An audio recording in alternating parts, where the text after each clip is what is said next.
Shalom, shalom. First and foremost, I want to give all praises to Yahweh, Bahashim, Yahushai, Bahashim, Kakadash. I want to give double honors to our apostles, the Endless Great Millstone. I also say shalom to all the Akamai that preaches truth in all truth city. It's a brother that talks on Kabar from the Genius Miami. There heads up Yahushai and 144 came back with another video through spirit. Before I start this video, I want to touch up on the true names of the Heavenly Father and His Son. Start with the Heavenly Father, who they so-called call God. His true name is Yahweh. Which his name means he is, he exists. And the true name of his son, who the world only call Jesus, or Jesus Christus in Spanish, or Jesus Christ in the Haitian Creole. His true name is Yahweh Shai, which his name means he says he delivers what he's soon about to do according to prophecy. And today's title is Famine. Okay, famine / food shortage, or something along those lines. Because the scriptures talk about two types of famines.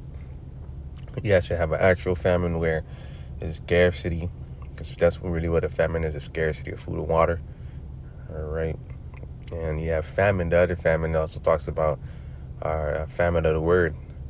And when the scripture talk about famine of the word, it can be a time where the Lord withdraws. There's truth. I mean, there's truth. You're not going to see the men on the highways and byways. All right, you're not going to have the prophets out there on the highways and byways, or on the YouTubes, or on the social media. When I mean the true prophets, okay, the men who have the 100% truth. You're not going to see them out there, making warnings unto the Lord, because the Lord is going to withdraw his men. But today's topic is going to be the famine of food, water. All right, I have the definition here. It says a famine is the most extreme form of widespread food scarcity and starvation. Okay, they got the word scarcity. It is officially declared when a specific geographic area, at least 20% of households facing extreme food shortages, 30% of children suffering from acute malnutrition, and the mortality rate exceeds 2 deaths per 10,000 people. It's at least 20% of households. May seem small, but that's a large amount. Just how famine is measured and declared. A extreme food shortage, I'm going to just jump down. Extreme food shortage is at least 20% of the population in the area experience a catastrophic lack of food. Acute malnutrition, over 30% of children that are 5 years old suffer from acute malnutrition or wasting. Okay. High mortality, the death rate doubles to average, with at least 2 out of every 10,000 people dying each day due to starvation and a combination of malnutrition and disease. It says the causes of famine. Modern famines are almost always driven by human actions or a combination of complex and relatable factors rather than just a natural lack of food. Conflict and war. We do have wars brewing up. All right, it's going to get worse. The leading cause of famine, armed conflict, disrupts agriculture, destroys markets, blocks humanitarian aid, and displaces populations, making food entirely inaccessible. That sounds very familiar. It sounds like something that's going on right now. The Iron War. A lot of farmers are not able to get their farming necessities to harvest these crops for the winter, or get this stuff ready, because what? The Iron War. All right, they're blocking the Strait of Hormuz. Okay, as we know, a percentage of our stuff, or a certain of their stuff, come from there. Or they do also got other places, but that particular war right now is causing a big effect upon farmers and their agriculture. All right, they stressing out. All right, they blowing up the farmers' suicide hotline and stuff like that. Okay, so that plays in part. It says economic shocks, currency volatility, hyperinflation. Instead of drops in household income can make basic foodstuffs completely unaffordable, and we are within a inflation time period right now. And it says extreme weather, natural disasters like severe droughts, flooding, and climate phenomenon such as severe El Nino patterns can devastate crop fields and destroy food systems. Let me search up the El Nino. I heard something about that earlier. El Nino 2026. Wow, rapidly developing super or Godzilla El Nino is expected to emerge by mid-summer within an 80% chance of formation between May and July as Pacific area surface temperatures rises. God damn. This event is projected to peak in late 2026. Whew.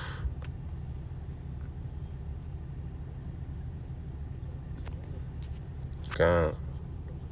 The reason why I searched it up because where is it at? El Ninos can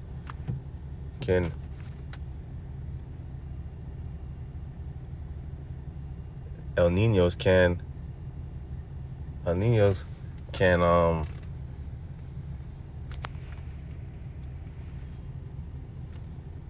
El Ninos can it's like I was talking to about it. El Ninos can cause droughts.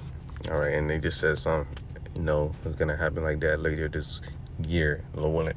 But all these things are happening simultaneously. I'm saying it. I'm butchering the word, but all right. But why these things are happening? For the sake of prophecy. Okay. All right. Let's get into some scriptures real quick. This is Matthew chapter 24, verse 4. And Yahweh shall answer and said unto them, take heed that no man may deceive you, that no man deceive you. For many shall come in my name, saying, I am Hamashiach, and shall deceive many, and ye shall hear wars and rumors of wars. See that ye not be troubled, for all these things must come to pass, but the end is not yet. And we have these little skirmishes happening as we speak. For nation shall rise against nation, and kingdom against kingdom, and there shall be famines, and pestilence, and earthquakes in diverse places. All these are the beginnings of sorrows. Then shall they deliver to be afflicted, and it shall kill you, and you shall be hated of all nations for my name's sake. Point is in verse 7. For nation shall rise against nation, and kingdom against kingdom, and there shall be famines. Okay, we just read the definition. We just read the probable causes, or the primary causes. And all of these things are happening as we speak. So who knows how quick a famine could brew up. All right, we understand it's going to happen. All right, scripture says, a lot of people are going to starve because of these famines, man. Take a second, Edges 15, real quick. All right. I'm going to read verse 1 and jump down to the point. It's 15.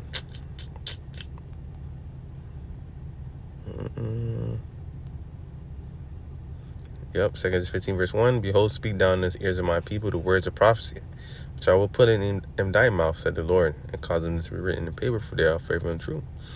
All right, scriptures talks about famine. The words of the Lord are true, so it's going to happen. All right, let me jump down to the point.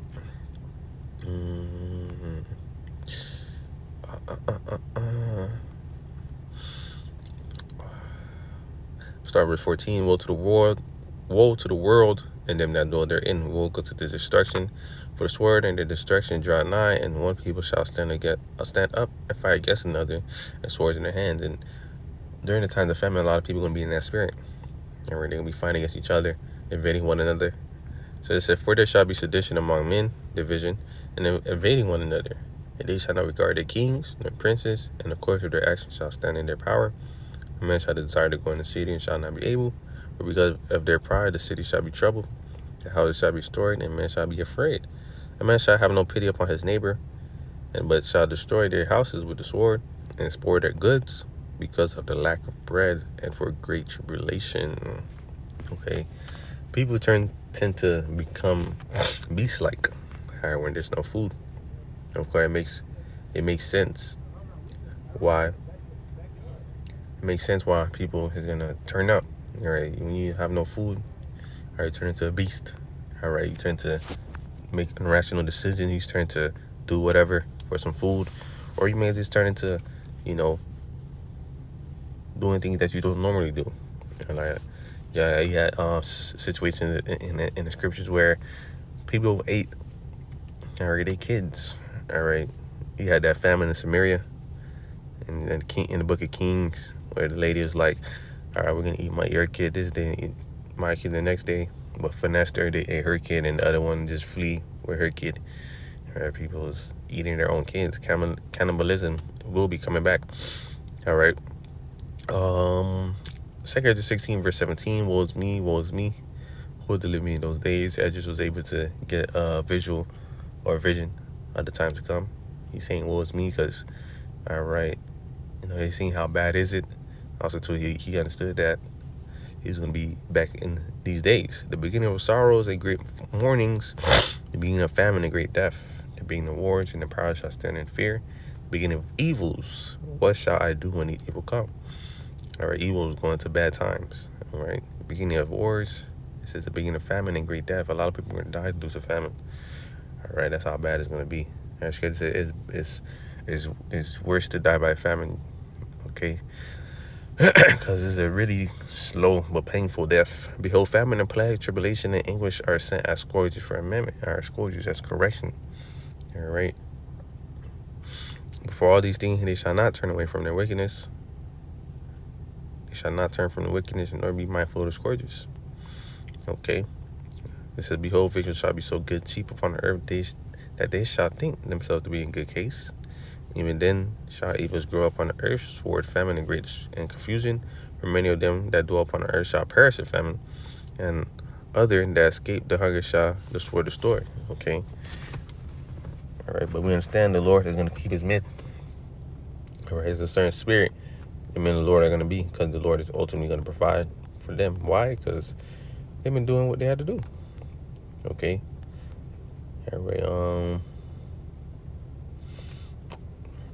Job chapter 5, start verse 17. Behold, happy is the man whom the Most High corrected. Therefore despise not the chastening of the Almighty, for he maketh sore and bindeth up. He wounded, and his hands make whole. He shall deliver thee in 6 troubles. Yeah, in 7 there shall no evil touch me. The Lord is going to deliver us through all these times. All right, this death, destruction, our famines, pestilence. All right, and all the way up to, all right, those nukes. All right, that's that 7 trouble. Okay. In famine, he shall redeem thee from death, and in war from the power of the sword. Thou shalt be hid from the scourge of the tongue. Neither shalt thou be afraid of destruction when it cometh. At destruction and famine thou shalt laugh. Neither shalt thou be afraid of the beasts of the earth. For thou shalt be in league with the beasts of the field. It's like thou shalt be in league with the stones of the field and the beasts of the field, and it shall be at peace with thee. That's the sense of spiritual power. All right, because you're going to have that wisdom and knowledge. Scripture said wisdom and knowledge shall be that stability at times. You're going to have that wisdom to be able to endure these times and be able to laugh. All right, this thing is going to be funny but dreadful in those times. But the Lord going to have the men of the Lord in the mindset where they're going to be able to laugh it off. Okay, that's a form of spiritual power. All right. But, yep. Famine is brewing up. Things are getting expensive. Weather conditions are expected to get worse. The wars